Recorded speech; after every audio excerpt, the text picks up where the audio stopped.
Murphy here, working in UL as first year support coordinator, also former GAA officer, and lucky enough to be able to introduce the current president of the GAA, Larry McCarthy. Larry's also an associate professor in Seton Hall University in New Jersey and a graduate of our National College of Physical Education, later to become Thomond College and UL. Larry, welcome. How are you? Thank you very much, Deirdre. Very well, thank you. Delighted to be here. Delighted to be involved in this Alumni Week event. Strange and all as it is, one would have preferred to be back on campus, obviously. But anyhow, it is what it is.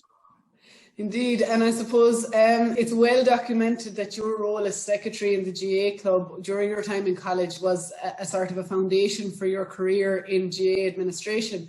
And equally, in our bit of prep for this, I suppose it was a very different college when you were there at the start. Just tell us a little bit of what it was like to be a student in Limerick. To be a student at NCPE for the 4 years we were there was wonderful. Yeah. It's a great 4 years. When I arrived on campus, there was 2 buildings, Classy House as it exists at the moment, and the 2 sports halls that are down below, I suppose, in the context of NIHE, but that's where the NCPE was based. And then there was a whole load of prefabs just up on the top of the hill. If you walked up the hill from what is now the Physical Education Sports Science building on the left-hand side, and that essentially was campus. It was very, very restricted. The library at the time was in the basement of Classy House. There was some construction going on around it, some buildings going on, but we didn't have access to it quite yet. So very, very different place, very, very different environment than what it is now. Obviously, it has grown and expanded 100-fold. But it was a great place, and there was only the maximum number of people that came into the PE college in any one year while I was there was 100. So even when the 4 years I went through, because the years ahead of me, there was even less than 100. So there was never more than 400 people in the college. So we all knew each other pretty much. We were, quite close to each other in that context. And then in the context of the GAA, there were some sterling players from that era, I suppose, who decided that they wanted to become physical education teachers and were going through college. So you had people like Pat Spillane and John Tobin and Mick Kilcoyne and Brian Mullins and Fran Ryder. And, you can go back and look at the history of the football in the 70s, I suppose, and you'll see a striking number of names. Colm Honan from your parish, for instance. Rory Kiley from Clare, not from Clare, from Wexford. He later turned out to be the manager or assistant manager of the Wexford hurling team that won the All-Ireland in 1996. So while there was a preponderance of footballers there was quite a number of very, very good hurlers in the college as well. And so that obviously led to the creation of GAA Club. And that was founded, I believe, below in Tralee. Why in Tralee? Because that's where the year ahead of me, and I went to college in 73, the 72 group started their education in the Brandon Hotel in Tralee. They formed a GAA club. They played a couple of friendly matches. And then when they came into Limerick and when we arrived in 73, 74, we started playing in higher education competitions. And there was 2 guys who were the chief cooks and bottle washer at the time. One fella called Mick Scally from Westmeath, and Mick Butler was in charge of the hurling club. What connection Mick Butler had with hurling, I'm not sure, but because he's from Leitrim. And then kind of it evolved from there. We went from Division 2 higher education leagues into Division 1. We're quite successful at Division 1. And then things just, moved on from there. So yeah, it went from, as you said, Division 2 to winning league titles, Limerick county titles, and ultimately an All-Ireland club title. So that was a massive achievement and probably also evokes great memories. It's probably 4 years of great memories, but maybe tell us a little bit about that run to winning the All-Ireland club title. It was 4 years of great memories and lots of great memories around the football club, obviously, as well. But the start of it was Mick Scally getting involved and getting us into the higher education leagues and stuff like that, doing well in those 74, 75. Of course, being the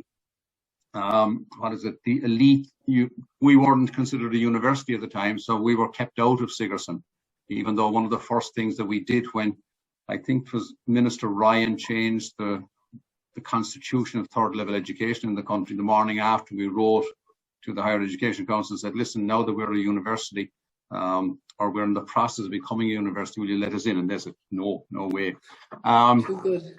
So the 70s were a great time for higher education GAA, because UCC got to the All-Ireland Club final in 73, UCD won it in 74 and 75. We played UCD and UCC and beat them consistently over those 2 years.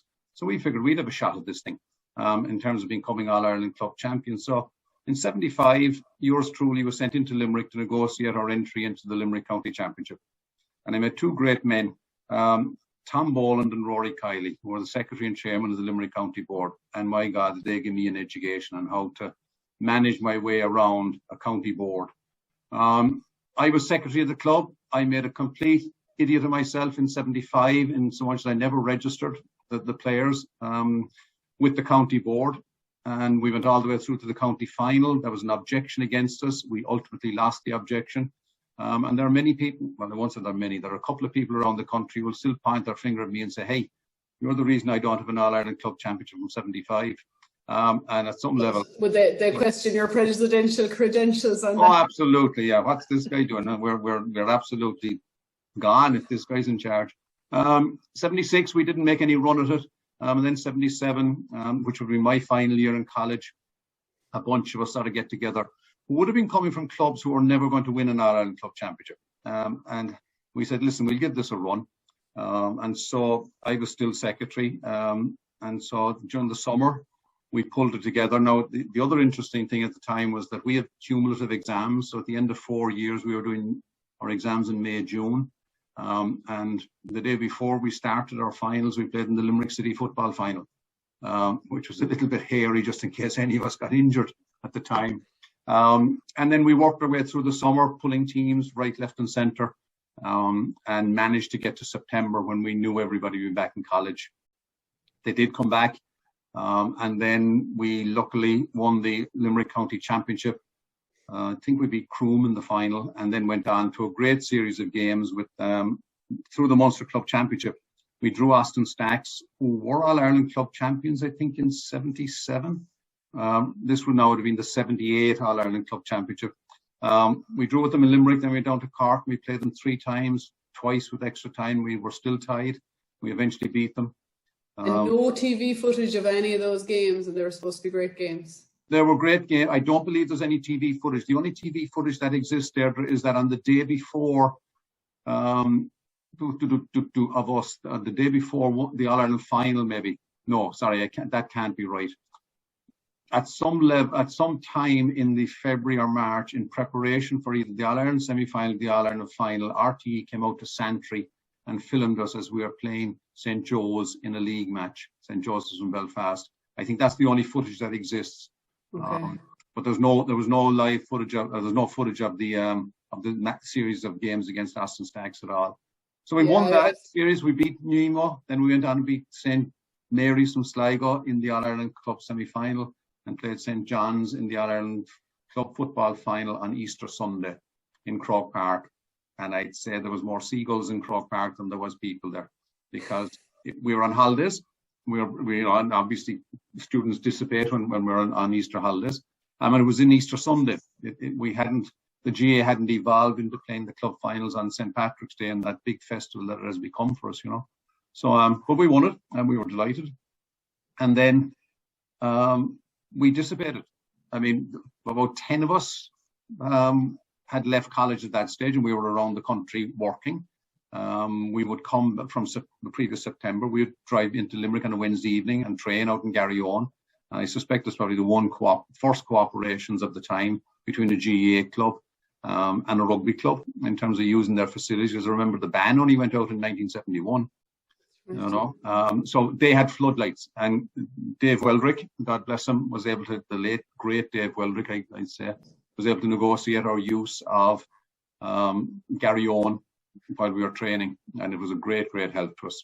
And so many of us, for instance, I'd leave Dublin at about 4 o'clock on a Wednesday evening, drive down to Limerick, train for about 2 hours, grab some to eat, turn around and drive back to Dublin.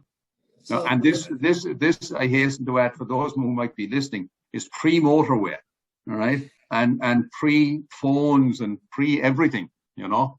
But no, you're right. They were great times and great memories. And if you had to pick, I suppose it's clear from what you've said so far, you can't separate the GAA experience from the college experience. It's possibly what made your time in the National College of Physical Education so enjoyable.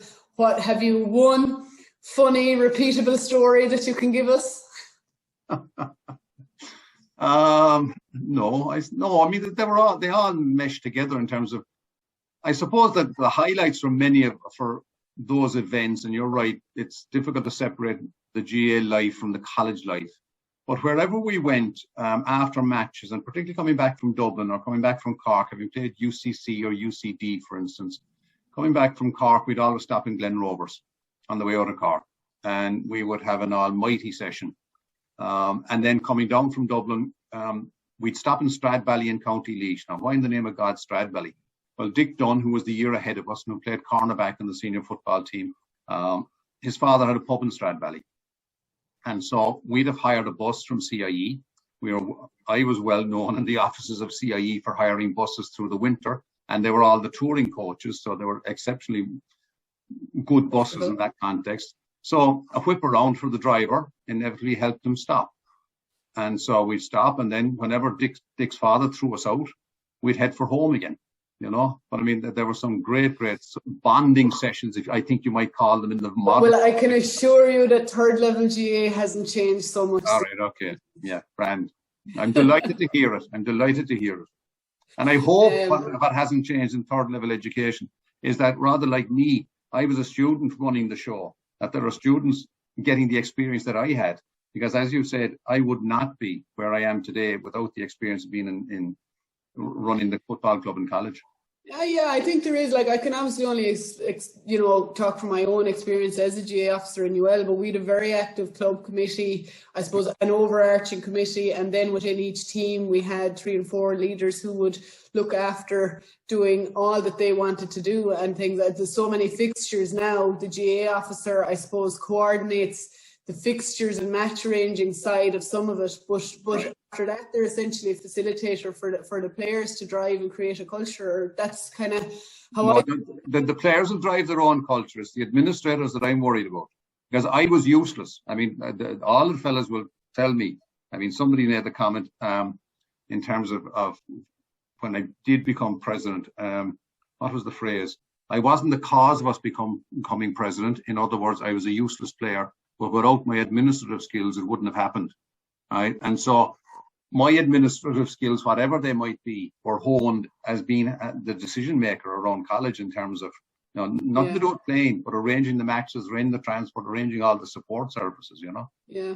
Well, I think there's enough. If you look at the likes of Shane Hassett professionally now, where he's working, or Sean Smith, or Maria Curley, or I would say that from the players that I encountered, we would still be comfortable that what they get out of the would have brought them on. But of course, I'm going to say that, or hope that.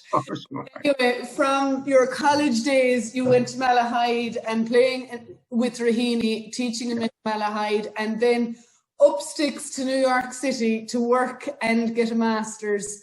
From there to Georgia, an envoy to the Irish Olympic team in Atlanta, to your role in Seton Hall as now an associate professor, and now in tandem with that, chairperson, secretary in New York, and now president of the GAA. So we were doing a bit of prep for this, and I suppose we'd want 2.5 hours to go through it, because it's such an interesting story. And I suppose any of these alumni events, you don't need to be a GAA person to see that that's a really interesting tale. And I suppose, can we get a bit of insight into that, the various, I suppose, stages that it involved, and I suppose in particular how this academic career in tandem with a voluntary administrative career evolved? Okay, so why did I go to America? I thought, as you say, I got a great job in Malahide Community School straight out of college in '77. Spent 8 years, loved every moment of it. And then decided that whatever little bit of grey matter I had upstairs was going soft. the government at the time was encouraging those of us who were in state employment to take career breaks, because I think there was a 17% unemployment rate in the country at the time. So they wanted us to get out for a while and maybe come back. So I went to a place called New York University. I started a master's degree in New York. I had been in New York a couple of times during the summers of the back up. When we were in college, I couldn't go to America. I couldn't travel because I was running the football teams during the summer. So I decided then in 1980, as a young teacher, I was going to go off for the summer, and did. And then for a couple of more summers, spent them in New York, hooked up with the Sligo football team, went there in 85 to do a master's degree, did it. And then had the temerity to suggest to my advisor that it wasn't really intellectually challenging. She suggested I should do a PhD, and this was now in the realm of sport management. So this is where the connection back into my voluntary obligations might be coming. So I went to Ohio State University in Columbus, Ohio, and started a PhD in sport management. And half of the reason I was interested in that was because I was organising the football club in college. I was to a certain extent interested in organisations and management. When I got to Malahide, it was a community school. We had a broad spectrum of sport going on there. I think on one academic year, we had about 17 sports, ranging from cricket to basketball to swimming to golf to Gaelic football. And I thought this sport management thing, not having any appreciation of what it was, might be interesting. Went to Ohio State, 3/4 of the way through Ohio State. I was in the office one day. There was a university in Georgia looking for somebody, a faculty member. And they asked me would I come down and interview. I said, I will, yeah. They offered me the job. So Barbara and I moved to rural southeast Georgia, Statesboro, Georgia. Music aficionados might remember Statesboro Blues. And while Willie McTell, I think Blind Willie McTell. The deep south of the United States. So it was a great place to start professionally, a relatively small university. And then I was there a couple of years, and the Olympics came along. And I volunteered, and I got selected as an Olympic envoy. And that was a principal point of contact between one of the National Olympic Committees coming to Atlanta for the Games, and the local organising committee, which in this case was ACOG. And luckily enough, I got picked to do the envoy to the Irish team. Now, the access I had was incredible. I lived in the village for the duration of the Olympics. It was mind-blowing in terms of an experience for somebody in the realm of sport management. Not to mind, say, a sports fan, and an Irish sports fan at that. What was the highlight of that Olympics for you? You probably got both to get to know athletes and got brilliant access to some of the main events. What was the standout? Well, yeah, the access I had was incredible. I mean, I could go anywhere within the realm of the Olympics. And I remember Barbara, we had 2 children at the time, went home, dropped the 2 children with her mother, and came back to Atlanta to spend a week at the games with me. And so we were sitting in the stadium one night, and I just got bored. And then I went down and I stood trackside as Michael Johnson finished his 400 meters world record. And I actually just strolled into his press conference. And that's the level of access I had. So, I mean, it'll never happen again. So it was an incredible experience. That was a phenomenal experience. And then where did I go after that? A year or 2 later, I decided that after 7 years in Georgia, it was really time to move. I didn't want to spend the rest of my life in the deep south in America. Bullock County, the county where we lived, was a dry county. And it was a student town, and any of our alumni who lived in student towns and in university towns in America will know that they're quite confining. The university is what it is, and it dominates the town, it dominates life. And so your life revolves around academia, even though you might want to move away from it. So 78, I'm losing 20 years. 98, I came back up. I got a job back in Seton Hall in New Jersey. And Barbara and I would all have considered sort of the Northeast to be our American home. So we were happy to be back, back in the Northeast, back in an urban environment, I think, certainly for me anyway. And from that point of view, I mean, that's a really interesting contrast to the 7 years previously within the same country. Would there be a marked kind of difference in the opportunities or the way you were able to enjoy your life, I suppose?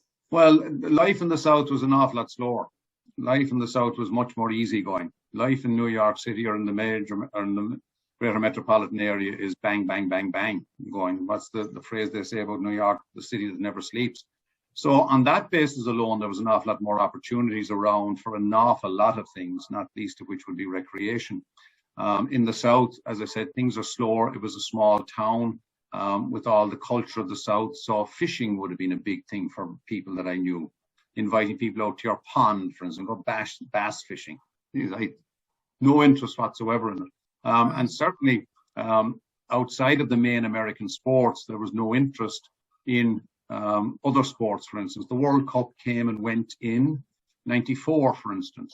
And you nearly had to tell people that the World Cup was on in America that year, even though there was games happening down in Orlando, which was 5 or 6 hours south of us, you know. But I mean, it was at some level kind of insular to be living there. So the opportunities to be back in the Northeast, to be back in New York were much broader and much more expansive.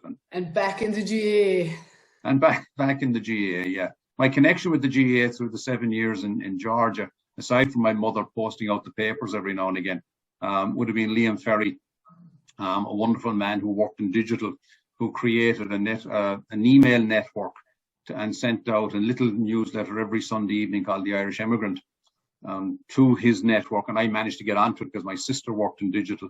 And that was my only connection with getting the results on the Sunday evening of matches for. Now, again, let me explain pre-internet. You know, we're talking way, way back here now. We're talking back in the 90s for any of the younger alumni who might be listening to this. Practically prehistoric. Practically prehistoric, yeah. But on that may have influenced when you came back to New York. You first got involved with Sligo and then involved with County Board. And I suppose in our previous discussions, communication and widening the net and being able to create that sense of identity within the GAA community in New York was a big part of what you achieved. Maybe tell us a little bit about your time in New York, your GAA connections, and equally, I suppose, how your sports management career has influenced that. Well, I got back involved with Sligo. I played with Sligo, as I said to you before. I went wandering through Columbus and Statesboro, and got back involved in Sligo again. I think I played a little bit then because one of the summers that I was in Columbus, Ohio, I'd come back into New York to work for the summer and make a couple of dollars to be able to pay my fees. And first Friday night I was in, I broke my leg, so I ended up in hospital and ended up in crutches. Didn't make any money that summer, which was a bit of a financial disaster. But came back in and got involved with Sligo again, played with them a little bit, became secretary of the club, and then got involved with the county board. And so much as I ran for secretary position, I got beaten the first time. And then I ran again and got it. And how did that dovetail with my sport management? I suppose I tried to bring a little bit of efficiency into it. I brought a little bit of broadening of marketing into it. But I mean, whatever you might say about county boards in Ireland, the New York County Board tends to be even more traditional in terms of how it operates and how it works and how things work within the context of the GAA. But you know, that's what I tried to do. And as I said, I was secretary for 6 years. Nearly got kicked out after 5, but because there were so many of us would have lost our positions as a consequence of bringing in the 5-year rule in the GAA. We were given a deviation, say, look, you can retain 2 or 3 of you, but the 2 or 3 of you have to go the next year. So I was after 6 years, I was gone, and it was a hankering, I suppose, to a certain extent for what I'd been doing in college. And I was secretary in college. I liked it. Why not be secretary of a county board? President of the association. So I suppose to become the president, you have to be nominated and you have to undergo a quite grueling campaign then to get elected. So I suppose there's a deliberate thought process there. You have to decide, am I going to go for this? And then you kind of have to go all in to get there. So well, you certainly have to go on to get there. The deliberate process, thought process, no, I'm not so sure about that. At least that was not my experience. So, all right, so let me backtrack. Having been chairman, that was the end of the road in terms of American GAA, in terms of GAA outside of Ireland, in terms of me being involved administratively. We don't have a provincial system outside of Britain and Ireland. If I'd been in a provincial system, I could have sort of engaged in that. So my only way of continuing in a management function in the GAA was to become a trustee of the institution. And there's 2 trustees. They're elected every year at every 3 years at Congress. It's a 3-year term. So I ran for it in 2015, again, because I had a hankering to be involved in the administration of the GAA. I was beaten, well beaten in an election. And 3 years later, I came back and ran again and got elected. So I was now on the management committee, which is the executive committee of the GAA. And I think I'm now, maybe 5 weeks in or 6 weeks into my tenure as president. But I know damn well that there's guys lining up to who's next at this stage, right? Who's going to take over from McCarthy? There's fellas thinking, okay, I'll give it a go. The same thing was happening when I joined the Cuiste Banishti on the same day as John Horden, my predecessor, did. So, a couple of weeks, couple of months later, that discussion evolved. Well, who's going to replace John? And went around. This guy is interested. That guy is interested. This guy would make a good job. And somebody mentioned it to me, and I can tell you with hand on heart, there would have been a two-word response. It would have been an expletive, and the second word would have been off. Right? You're absolutely mad. Don't even go there. Not at all. So. And because you wouldn't be interested, or because you wouldn't be able, or because it wasn't on your radar, or all three? All three, and mostly because I wouldn't be able. And because it had never crossed my mind. Never entered my mind at all to be president of the GAA. And it kind of kept going on and off. And then 1 or 2 people that I trust and know and are good friends of mine said, well, you might think about that. And again, my response would have been, you're mad. So then I said it to Barbara one day. And in fairness, her response was, well, don't die regretting you didn't do it. All right, okay, that's fair enough. So then I thought about it. I said, all right, we'll give this a run and see where we go. And you talk about the nominating process. That was a little bit hilarious. Whatever year I'm missing, I think it was 2019 in August, after a Junior B football match with Sligo in Gaelic Park on a Sunday afternoon, I got the club or the lads into the dressing room. I said, lads, listen, I need you to do something for me. I want you to nominate me to be president of the GAA. And to suggest that they were skeptical would be an understatement, a complete understatement. So yeah, they said, yeah, all right, okay, what do we have to do? I explained the process. And then they did it, and then the New York board did it. They had a bit more understanding of the process, thankfully. And then I set out canvassing and soliciting support around the world initially, and then around Ireland. And then thankfully. And you're president now, so if the Junior Bs in Sligo and New York were sceptical, what are we to think of you? What platform did you run on, or now that you're in the role, I suppose, what are your ambitions for the role? I mean, anybody who's asked me what my ambitions for the role are currently are to get us back to full health, back to 2019 status. And by that, I mean clubs operating and functioning well, pool camps and children operating and functioning well, inter-county games functioning well again, and bringing some revenue back into the institution so that the cycle can continue. Because the cycle is, we have, in terms of clubs and county boards, they make their money through the end of the year through the club championships. That funds the start of the year for the national leagues and the inter-county competitions. And then we get through the championship later in the year and the cycle begins all over again. That's been breached on 2 occasions now in 2 years. So it's a case of nurturing us back to that sort of good health, shall we say. That's the ambition, because, we're unique at the moment. We're a sport organization without a sport. We don't have anything running. We don't have anything going. Now, in the next couple of weeks, you announced your fixtures program yesterday, didn't you? Sorry? You announced. We did. We put out, yeah, but I mean, for the last 12 months, we haven't had games. We've had some games last year, but I mean, they were only the inter-county stuff. The clubs weren't really going full belt. At various stages we've had it, but it's getting the whole thing back together again is the ambition, I think, of anybody who's around the GAA at the moment. And I suppose the GAA has long been lauded maybe in terms of its prudent management or its ability to deliver at grassroots or at national level in terms of facilities and things, so that this challenge is not without, to get back to normal, it is not going to be particularly easy.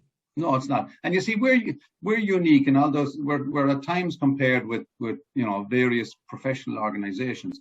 There's not a sport organization in the world that does what we do in terms of managing grassroots, in terms of managing clubs, and in terms of managing the top class inter-county players that we have in inter-county competitions. If you look at any other sport organization around the world, what has happened is that they've hived off the elite and said, you go over there now and you play. Look at the NBA, for instance, National Basketball Association in the United States. It's a professional league and they play over there in the corner. USA Basketball takes care of everything else. Right? And the same with, to a certain extent, the English soccer. The Premiership and the structure has separated itself from the national governing body of soccer in England. No, they're linked, all right, but we're still one entity, and that's the glorious thing about us, that we're such a community-based organisation. And geez, that'd be a sad day that we'd ever lose that connection, despite all the difficulties we have with trying to combine everything. But it is what we are, and I'd hate to lose any bit of that, Because I suppose my experience from different bits of travel and my own family abroad is that if you don't make it as a professional, to a large extent, it's kind of five-a-side soccer for you once hit your over age 20 years, between 20 and 30, that there's a certain amount of club or recreational activity, but not in any extent to the level that is provided in Ireland and the ties to the community. Oh.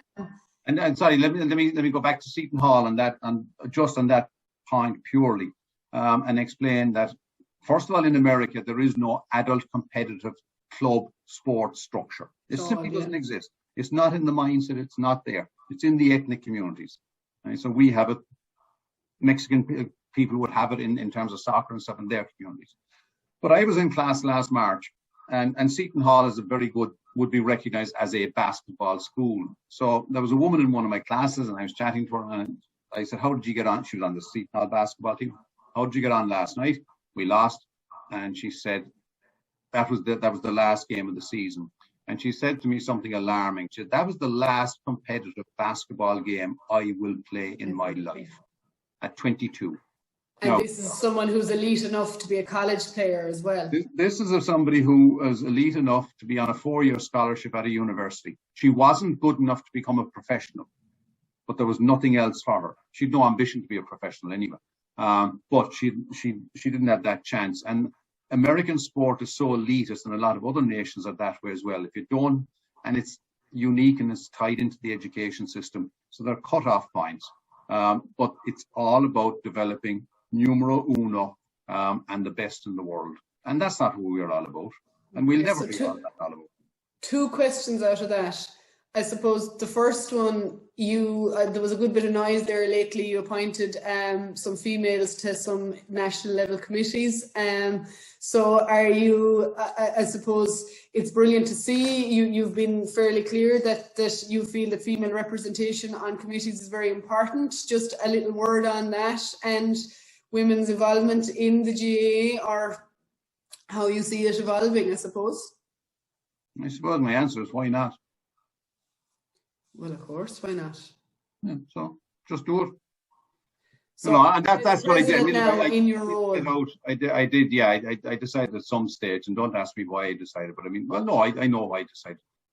Women make up 15% when I looked into it of county board officers across the country, across the island of Ireland. If you went outside the island of Ireland, that number would rise appreciably. Sorry, if you went out in Ireland, that number would rise appreciably. It wouldn't rise as much in Britain. So I figured, okay, well, there should be women on national committees as well. And why not? And not just as representatives of the Camogie Association, and not just as representatives of the Ladies Gaelic Football Association. The women should be there just because they're good, they're involved in the GAA, why not? I suppose as a current club player, former county player, very involved with my own club. Yeah. Where does the integration piece. I suppose there's more noise about it now than ever, and the one club model is growing. I think you indicated it's about a quarter of clubs now operate the one club model. There's probably a real push from the ground talking about integration. The GPA and the WGPA have joined. Where do you think integration is going to look during your presidency, or how best can that, is it something you want to happen first, and if so, how can it be achieved? Let's leave the GPA and the WGPA to the side at the moment now, because they are relatively unimportant in terms of the integration. I think I've said to you that I was reared in a school of camogie thought that said keep men away from the Camogie Association. Right? My mother was greatly involved in the Camogie Association and came from that thought process, shall we say. In terms of integration of the three associations, you're correct in saying that this new system, registration system that we have developed, forerunner, and about nearly a quarter, a fifth to a quarter of the clubs that have already registered in 2021 are identifying as one club. That will continue to grow, hopefully, and we will encourage it greatly. And the level of cooperation then at, I suppose, national level, for want of a better term, between the three associations will continue. There's a whole host, I think it's 12, 14 national committees that are representatives of the LGFA and the Camogie Association on, and there's 2 memorandums of understanding that will now be signed again. We had one for the last 3 years, pushing integration ahead. Is it going to happen in my time? It's not. It's too big a job to have to integrate 3 sport organizations like that in 3 years. But it will continue to grow. It will continue to progress. It started in Liam O'Neill's time. It was carried on through Aegon and John Horan's time. It will continue slowly but surely through my time, through the memorandums, through the growth of the one club model. So with that, I suppose you touched on something really interesting, was the correlation to how sport has evolved in America and Europe. And is there an opportunity you see there in terms of internationalization to fill that gap for lack of playing for adult people? I think you mentioned that you don't call committees national because we have such a valuable international network, whether it's New York or England or Australia. So is there an ambition there to drive that further than it is, or is that something that has to grow organically, or how do you feel about that international element now that someone who has such experience of it is in a role as president?